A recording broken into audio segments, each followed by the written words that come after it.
Pilipinas ano na?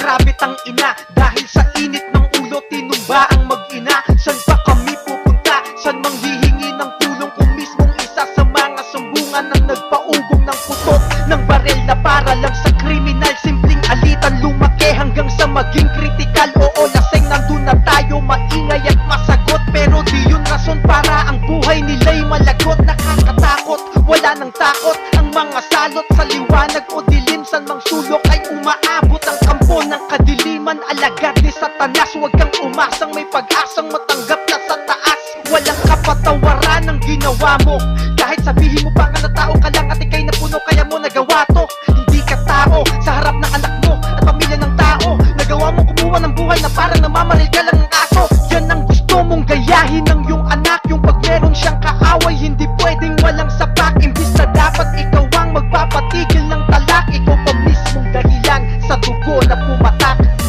Dahil sa'yo ang respeto'y nabawasan, di man lahat pero hindi na rin mabilang. Ang tulad mong dapat nga ay aming sumbungan, pero bakit parang kayo pa ang kalaban?